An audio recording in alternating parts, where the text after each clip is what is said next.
Guardians, that's right, the 9 have returned. Did you see what I did there? Never mind. And they brought some serious loot, I'll be honest. If you're like me and you've been eager to get your hands on the refreshed weapons or just wanted to try out the revamped dungeons, then now's the time. I'll cover everything that's available today and what you will need to know about the new update going forward. I'll also go over the new weapon rolls too, since there are a couple of good rolls that I know I'm definitely going to be chasing for PvE. Let me know in the comments what you're going to be chasing for loot, and before I dive into the breakdown, I wanted to say thanks again to everyone who has been supporting the channel. I hope the content has been useful or enjoyable to you. I've got a couple more video ideas coming soon, so keep your eyes open for that. Anyway, if you find this video helpful or useful, please leave a like, and if you find yourself visiting the channel often, then why not subscribe too? Now, onto the video. So what's new today? As of reset, you can pre-order the Edge of Fate. Doing so will get you access to New Land Beyond, along with a bunch of cosmetics. There's no heavy metal today though, unfortunately, and you can't start a private match with that modifier. So we will have to wait for Bungie to give us the game mode. What is available today is the updated Spire of the Watcher. We don't have access to Prophecy, and we don't have access to Ghosts of the Deep. Before you run the dungeon, you should head over to Eternity in your Director, which is a brand new look. Here you will see the usual 30th anniversary activities like Dares and Grasp of Avarice, but you will also see Rite of the 9. Loading this will take you to the returning social space called the Third Spire. From memory, this was used back when Destiny 2 launched for the Trials of the 9, which was the 4-player endgame PvP activity at the time, and the same or similar space was used for Gambit Prime as well. When you load in, the Emissary or Errand will be up in front, but you should do a 180 and interact with this glowing object to get a cutscene giving us some juicy lore about the 9 and the civil war that's been brewing for some time. Once you've triggered the cutscene and you're back in the social space, head on over to Errand, and she is going to be our vendor for the duration of the event. She will hand out bounties, quests, and I'm sure any other time-gated loot. If you've been completing seasonal challenges throughout the episode, you should have collected some items called Curios of the 9. By talking to Erin, you can turn your tokens into the event currency called Nonary Manifold, which in turn is exchanged for weapons from each of the dungeons at the loot chest on the right of Erin. The bounties also give the event currency, so pick up the daily ones and complete them as you play the game. Just as a reminder, Bungie also gave each and every player 1,500 of the currency to make up for the fact that they would be removing the bugged version of the event weapons from some of the community since they managed to earn them earlier in the episode. So everyone should have enough tokens to get at least 6 weapons before having to step foot in a dungeon. It is also possible to get Adepts from this chest, but it seems like it's just a chance of an Adept and not a guaranteed Adept. Erin will also be offering 2 quests which are identical, and I don't know why. These quests task you with completing each of the encounters in Spire of the Watcher dungeon on any difficulty. Now when I did this, I didn't get completion progress for beating the dungeon boss on the match-made mode, but I did get progress for beating the boss on the normal difficulty, so it might be bugged right now, or without saying it, it might require you to beat the dungeon on normal or harder.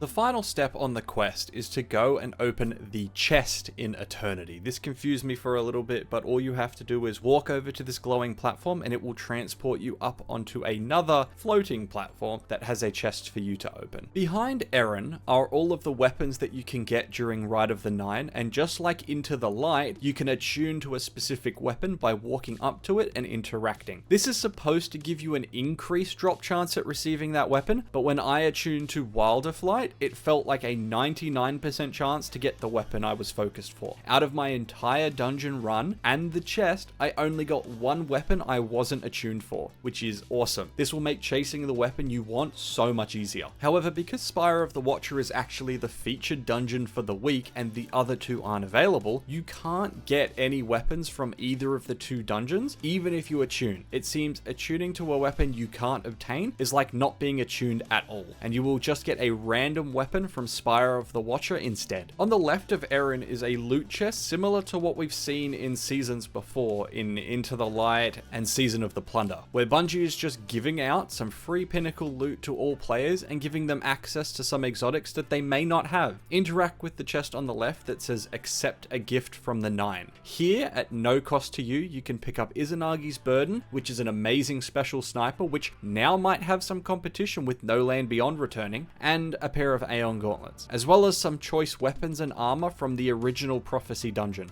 When you go to start Spire of the Watcher, you can pick between 3 difficulties, which I've hinted at already, but I'll go over them now. We have Explorer Mode, Eternity Mode, and Ultimatum Mode. On Explorer Mode, the mechanics will be made a lot simpler. Revive tokens are not enforced, and the activity will guide you on the mechanics for each of the encounters, as well as where to go during traversal sections. Explorer Mode also has a match-made option, which I think is absolutely fantastic, as it allows just about anyone to jump into the dungeon and just give it a go without having to go through the stress of finding a team with certain expectations. On Eternity Mode, this is the standard dungeon difficulty that everyone is used to. There are banes and other activity modifiers that will be present throughout the dungeon, which adds a little bit of an extra challenge to the entire run. In addition, the altered dungeon mechanics are present in Eternity Mode, so you can experience the changes of Ultimatum Mode without having to actually be under Contest Mode modifiers. The final difficulty that you can select is the Ultimatum Mode. This mode will turn the dungeon into a Contest Mode dungeon. You will have a fixed light level, increased banes, and even more encounter constraints. In both Eternity Mode and Ultimatum Mode, the game uses a score-based reward system which is determined by the number of revives used, so keep deaths to a minimum for the best rewards. I also wanted to point out that you can farm the intro opening section to Spire of the Watcher for the weapon that you have attuned to. So it's possible to farm this encounter and only this encounter for Adept rolls and Shiny rolls.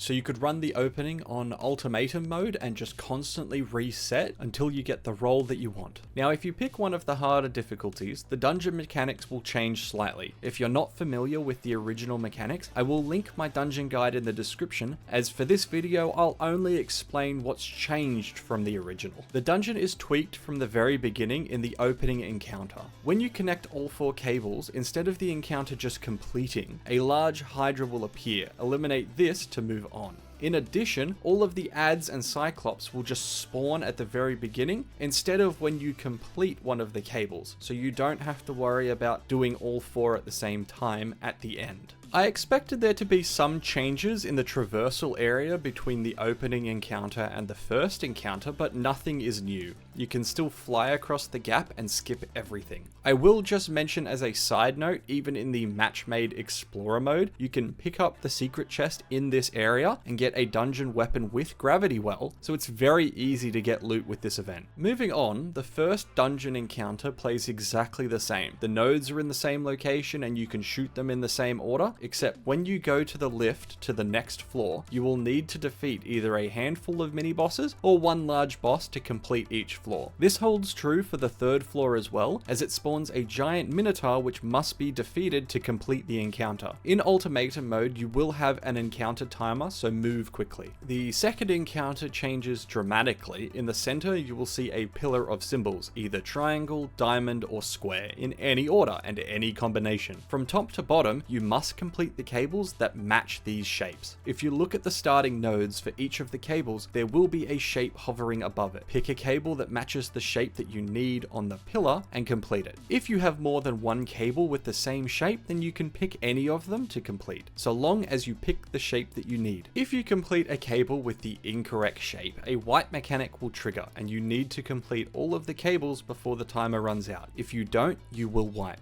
DPS is normal, just rinse and repeat till you win. Ultimatum mode has an enrage mechanic. If you do not beat the boss in 3 phases, it's a wipe. Moving on to the next traversal section between encounter 2 and 3, the timed cables have been modified. One node will open at a time and you need to shoot them in order while still timed. If you fail to shoot them all in order, then it will reset. So get into a good position where you can see all of them and shoot all of them one by one within the time limit. In the boss fight, it uses uses the tweaked cable mechanic from the second encounter that involves the shapes, and the changes to the timed cables from the traversal section that you just did. The timed cables need to be shot in a specific order every time you would interact with them, so that is to open the doors to the reactor room and to close them for DPS. The cables that you would chain to start DPS also need to be shot in a specific order, like Encounter 2. You can see what the order is from the symbols in the center of the room. The matching symbol will be above the starting node. It's very hard to miss. Moving on to the refreshed weapons, each and every one of the weapons from Rite of the Nine will always roll with their respective original origin trait. So for Spire of the Watcher, that is text balanced stock, as well as the new Rite of the Nine origin trait, Gravity Well. This new origin trait says reloading this weapon automatically gathers nearby ammo, and the range isn't that bad either. You're not going to pick up ammo from across the map, but you will end up with more ammo than you realize thanks to the perk. Gravity Well will come on any and all Rite of the Nine weapons, so you don't need to worry about getting an Adept or a shiny roll to enjoy the origin trait. Now the 4 weapons that you can obtain from Spire of the Watcher today are Liminal Vigil, a heavy burst stasis sidearm, long arm, the Arc aggressive frame scout rifle, Wilder Flight, the Void double fire grenade launcher, and Terminus Horizon, the heavy impact Arc LMG. Starting with Liminal Vigil, we have Headstone, Tap the Trigger, Perpetual Motion, Lone Wolf, Attrition Orbs, and Enlighten Action in the left column, and Desperado, Kill Clip, Rangefinder, Rhyme Stealer, To the Pain, and Desperate Measures in the right column. I don't see much of a game change for PvE amongst the perk options for this one, even though I am a sidearm lover. For Long Arm, it has Rapid Hit, Subsistence, Hipfire Grip, Lone Wolf, Dual Loader, and Recycled Energy in the left column, and Explosive Payload, Dragonfly, Rolling Storm, Redirection, Precision Instrument, and Keep Away in the right. I've never been a real fan of this archetype in PvE, but if you really wanted to run it, I reckon Rapid Hit in the left column, and either Explosive Payload or Rolling Storm in the right column. Wilder Flight has some pretty good perk combinations that I really want to try. In the left column, we have Autoloading, Demolitionist, Repulsor Brace, Slide Shot, Reverberation, and Envious Arsenal, and on the right, we have Lead from Gold, Frenzy, Vorpal, Destabilizing Rounds, Withering Gaze, and Bait and Switch. I'm really hoping to get my hands on an Envious Arsenal Bait and Switch roll for Wilderflight. I think that it'll fit really nicely into my damage rotations, either that or Auto-Loading and Withering Gaze. The 4th weapon from Spire is Terminus Horizon. In the left trait column, we have Demolitionist, Dragonfly, Eddy Current, Reconstruction, Triple Tap, and Envious Arsenal. And on the right, we have Target Lock, High Impact Reserves, Rolling Storm, Jolting Feedback, Precision Instrument, Killing Tally. I don't really think that this LMG brings anything to the table that is better than what we already have. We got Corrective Measure this season, so maybe I'm still just hung up on that. To take a sneak peek at the other Rite of the Nine weapons coming out in future weeks, we have from Prophecy, a Sudden Death, which can roll with 1-2 Punch, Threat Detector, Discord, Envious Assassin, Slide Shot, and Repulsor Brace in the left column. And Closing Time, Paracausal Affinity, Destabilizing Rounds, Redirection, Opening Shot, and Trench Barrel in the right column. Something that I have never seen on a shotgun before is 1-2 Punch and Trench Barrel in different columns. I'll be really interested to see if this setup actually works well or not. The next gun that we have returning to us from Prophecy is Prosecutor, with Eddy Current, Dragonfly, Subsistence, Keep Away, Attrition Orbs, and Zen Moment in the left column, and Rolling Storm, Onslaught, Paracausal Affinity, Tap the Trigger, Target Lock, and Volt Shot in the right trait column. Again, I don't think this really delivers anything useful outside of maybe Attrition Orbs in the left column and either Rolling Storm or Volt Shot in the right. I think having Gravity Well on a good primary will be useful, but I don't think Prosecutor brings a revolutionary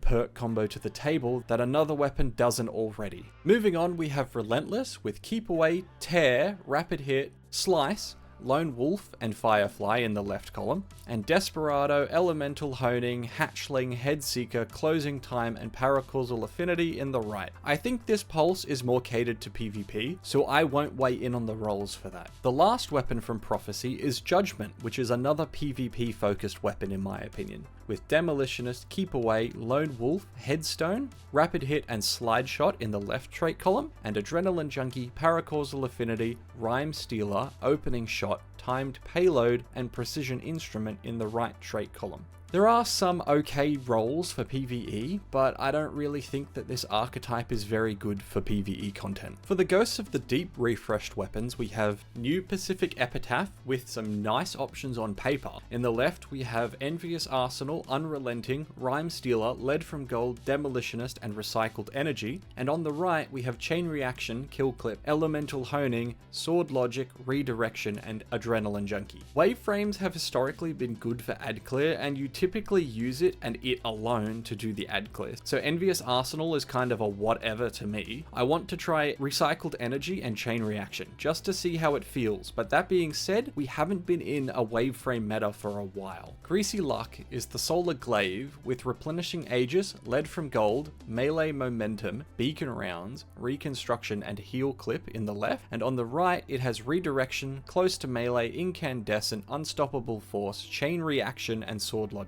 I'm not an expert when it comes to glaives, and I've only started using them since late last season, early this season. That's when I've really started using them, and I really only use Rake Angle because of the Chill Clip roll. Heal Clip Incandescent might have a play, but the slow reload on glaives makes me think it won't. No Survivors has some good options that I really like the look of. On the left, we have Rewind Rounds, Heal Clip, Surplus, Attrition Orbs, Rangefinder, and Demolitionist. And on the right, we have Zen Moment, Master of Arms, Sword Logic, Target Lock, Adrenaline Junkie, and Incandescent. I think there are a lot of good options on this weapon, and with this being an aggressive frame SMG, it's arguably my preferred archetype for PvE. My god roll will probably be either Rewind Rounds, Surplus, or Attrition Orbs in the left column, and Master of Arms or Adrenaline Junkie on the right. Finally, moving on to Cold Comfort. On the left, we have Tracking Module, Impulse Amplifier, Perpetual Motion, Rhyme Stealer, Reconstruction, and Envious Arsenal. And on the right, we have Explosive Light, Bipod, Bait and Switch, Chill Clip, Elemental Honing, and Sword Logic. I think that this might be worth chasing for Envious Arsenal plus either Bait and Switch, Chill Clip, or Elemental Honing. Chill Clip less so because it always interacts weirdly with other players during DPS, but I'd still be interested to have the role. And with those weapons out of the way, that basically wraps up the video. Please let me know if I've forgotten to mention anything relevant to the event this week. That way I can pin it and help spread the information. Good luck with grinding out Spire of the Watcher this week. Hopefully you get some of the roles you're chasing and can lord it over your friends. Anyway, have a good one.